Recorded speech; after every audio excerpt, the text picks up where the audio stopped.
The Rail Splitters are set for a trip to King University on Wednesday to face the Tornadoes. Coach, obviously, coming off a little bit of a trying week. You had two tough opponents last week, a double overtime draw against Lee, and then a 4-2 loss on the road against number 5 Young Harris.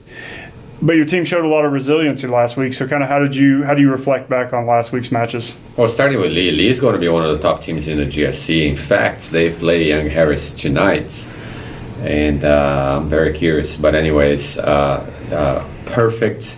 We spoke about this perfect regional game that they're not in our region. So I wish we would have won, but that was a great preparation for Young Harris. Young Harris was a battle back and forth, 2-1, 3-2, and both teams making runs as it should be.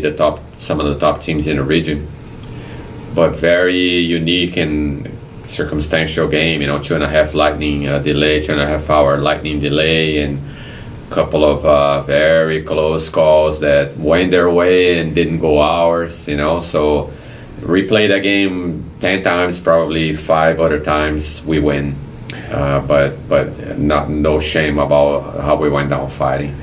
And you obviously learn a lot more about your team when you play strong opponents like you did last week than if you were to play somebody that you're clearly just much better than. So what did you learn about your team last week? Well, first and foremost, we're deep because particularly in the Young Harris game, the second half was all us. And when we brought it to 3-2, that I kept seeing players on that side asking for subs and asking trainers and cramping, and no subs came, and here we are rotating 7 guys from the bench.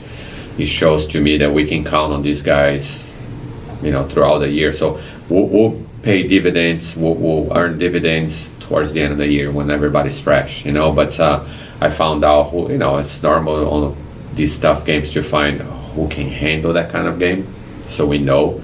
But definitely we mesh or play with the formations and everything else, and it's surfacing what we look the best as. So we're confident about our formation, our starting lineup, and it's early still. Obviously, there's going to be guys that will make a push to become a starter. I'm not always concerned about starting as much as playing. So we know how deep we can play, and we know. And it can only get better. We got a couple of guys that are still hurt coming back, and one that just got cleared by the NCAA and scored a goal, by the way, against Young Harris. So, yeah, we're not even close to peak.